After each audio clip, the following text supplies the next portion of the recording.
Hi guys, it's Molly, and this is my money tracker report for the week ending September 8th. Okay, so for bills this week, I put money aside for the mortgage and utilities, and then I had credit card 5 due and car insurance due. And so for those of you who are new to my channel, I do velocity banking, but I do a modified version of it because I do not have access to a HELOC. I do not have access to a PLOC. I don't have any credit cards that have 0% interest. And so I'm having to use my multiple credit cards as debt tools, and it works just fine. They all have like high interest, high minimum payments due, and high balances. And so the way I do things, I've had to kind of modify it because I couldn't fit into the other categories of velocity banking. So if you're in this same position, and you could have excellent credit, like my credit's not bad, I just don't have access to get more credit at this stage of my life. Okay. So what I'm doing is I sleep my multiple cards, and then I have one primary card that acts as my checking account. And so if you follow along with me, I'll try to explain this the best I can. And then I have other videos out there where you can kind of, get some more information. But what I do is I have one primary card. Okay. And I just started this like at the end of June. My first video I posted June 27th. So I just got into this, and I was able to pay off my original primary card, which started like $8,500. I paid that off in 11 weeks. So the card that you're going to be seeing here is now my second card. So I start with the one that has the highest minimum payment due because that's the one that's costing me the most. And then once I got that one paid down, I got that one down to like $500, and now I'm not worried about that one right now. I'll circle back to that one later. But now, I've got this secondary card that has really high, minimum payments due, a lot of interest on it. And so I'm working on paying that one down as quickly as possible. When I get that one down, the next card moves in. Okay, so that's how I do it. I treat these credit cards separately. So I have my multiple cards that I like to sleep with my miscellaneous bills, and I'll explain that in a second. And then I have my primary card, which is getting all the extra attention, all the love, getting paid weekly. So regular cards are getting slept. Their minimum payments are being met. I'm not worried about interest. They're getting paid. Their monthly minimum payment due is getting met, but my primary card is getting paid weekly. Okay, so going back over to the bills this week. So on that side, bills this week, when we get paid, and my husband and I get paid weekly. So when we get paid, I will, deposit the money in the bank account on Saturday. Okay, so we get paid on Friday. Money goes in the bank Saturday. I settle up with the money that's in the bank for the bills this week. So putting aside the money for the mortgage and utilities, and then whatever bills I have, that gets paid out of my checking. And then what is left over is the money that then goes on to that primary card, and that primary card has been acting as my checking account throughout the week. So we will touch on that in a second. But going back over here, so I had credit card 5 due for this time period, and I had car insurance due. So credit card 5 has a minimum payment of $133, and my car insurance has $213. Okay, so normally the way that we would do this, the way everybody does it, is you're like, oh shoot, I got to pay credit card 5, that's 133, and I've got to pay my car insurance, that's 213. So I've got to come up with whatever 133 plus 213 is. Okay, I'm not doing the math right now. So, but now what we're doing, instead of having credit card 5 and car insurance, we are going to use car insurance as a credit card payment. Okay, so the credit card does not care if we pay more than the 133. They just want at least the 133 when it's due. So car insurance, they need their 213, and I can pay it with a credit card. So I'm not going to just turn around and use credit card 5 to pay it. No. I don't want to be charged additional interest, because the interest is based off your average daily balance. So I want that credit card paid down first, $213, before I put that $213 on it, so that I'm nullifying that actual transaction, right? So if I am charged interest, I'm charged only on what is already there. I'm not going to add to it. So let's say, and I will use the term, I call up the credit card, but really I'm just going online, y'all. Most of them I'm going online. Some of them I'll call up that automated number. But what I'm doing is I'm making sure $213 comes off that credit card. I wait for that to clear because it doesn't necessarily clear right away, right? Because they're charging you on that average daily balance. So they're going to take their sweet time for that transaction to, come off your credit card. So call up the credit card first, pay $213, wait about 2 days.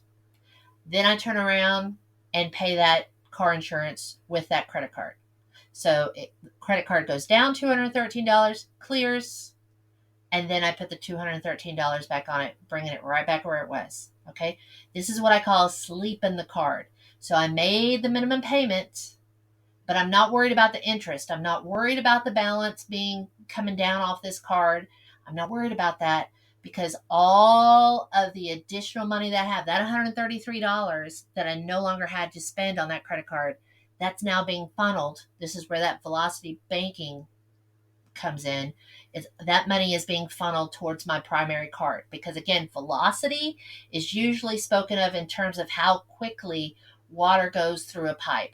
So in velocity banking, it's how quickly are you sending your money to where it's going to do the most good. For me, this is my primary card. So that 133 for credit card 5 is being channeled towards my primary card. Okay, so left side of this worksheet. And again, y'all, worksheets are currently available for free. There is a link in the description where you can go get this and do this for yourself. So bills this week go on the left side. That's money that's coming out of our checking account. Variable expenses are over on the right side. So this is money that I would normally be spending anyway. If I did not do velocity banking, this money would be coming out of my checking account, right? But I'm not doing that. And the reason why I'm putting this on this card is I want the bank not to freak out when they see me making these large chunks of money, because they want to see that I'm still using this card. So if I'm putting chunks on this card and I'm still using it on the regular, they're not going to lower my balance, my limit. I don't want them lowering my limit. I want them to go, oh, wow, she's really using her card. So I use my primary card. I'm not taking money out of my checking account to pay for stuff that I'm going to pay for anyway. I have budgeted these numbers. I went through 3 months of bank statements, 3 months of credit card statements to see what my pattern of behavior is, right? I have vices. My husband has vices. I like Starbucks. He likes tobacco. This is who we are, y'all. He's been smoking since he was 9. I've been drinking Starbucks since I was in my 20s. We're not changing. This is who we are. So we are still going to be doing it. We're just not going to be doing it to the limit that we were when we weren't paying attention. Okay. So we get groceries, we get gas in our car. The tobacco is weekly, the Starbucks is weekly, and we have miscellaneous runs to Walmart, Walgreens, whatever. This is who we are as people. So we have a number that we're working with, and we have a budget for that. So it's $382.25. Now, do I go over budget sometimes? Yes, I'm a human being. But my goal is to go under that budget, or at least hit that number. Okay, that's the idea. So all of the variable expenses go onto my primary card, because again, I want that primary card lender to see that I'm using the card. I don't want them lowering my limit when they see me making large chunks on it.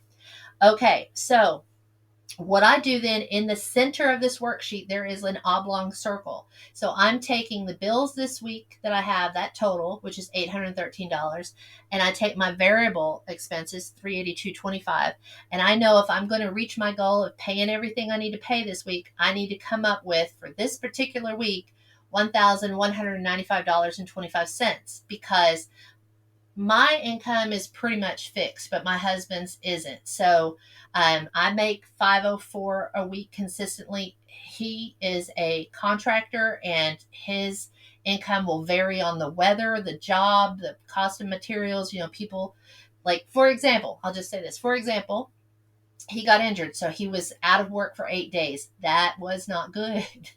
And then he has a job that was coming up, and I was like, oh, great, fantastic, because it was going to be like a 40-hour week, solid months.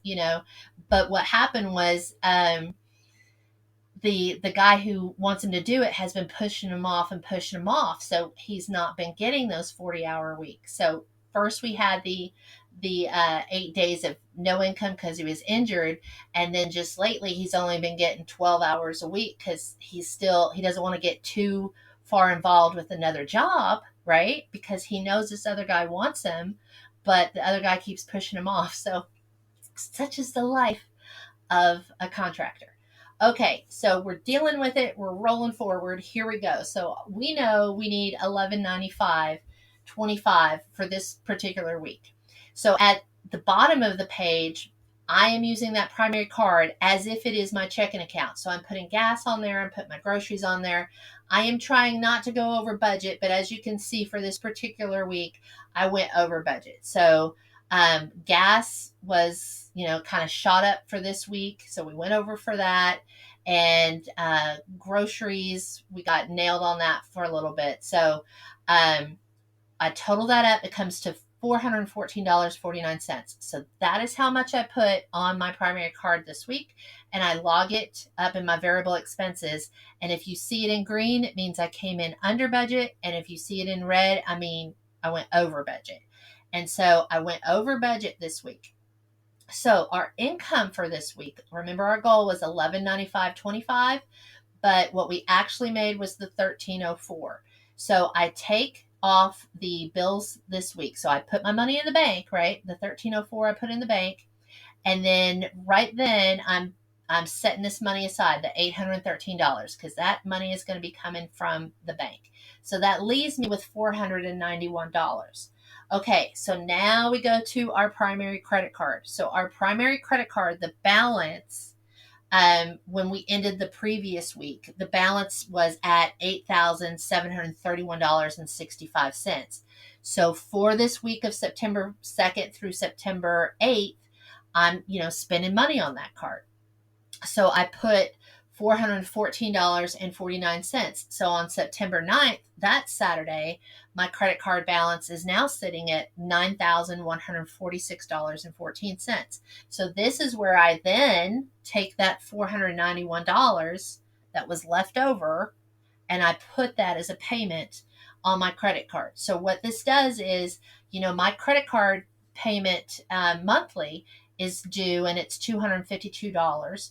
And so I'm paying this now weekly. So I just now made a $491 chunk. So when that credit card comes due on the 8th of the month, I no longer have to worry about that because I'm paying this card now weekly. Okay.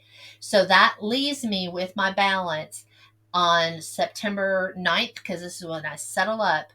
My balance going into the next week will be starting at $8,655.14. And so really, I brought that balance down only $76.51. But y'all know sometimes if we've got, money coming in, that can be a big difference. But again, if I'm doing this weekly, $76.51 is going to be, even if I did it, like 4 times a week, it's going to be more significant than what my monthly payment would be, considering that the interest is so high. So that is how we do it. I hope that clears some things up. I'm getting ready to start the next video because I took like a couple of days off this week and I got a little behind. So it's actually September 17th right now. So I will be doing this previous week in the next 5 minutes. So if you have any questions, post them down below. I hope that clears some stuff up and we will move forward with more videos. Thanks.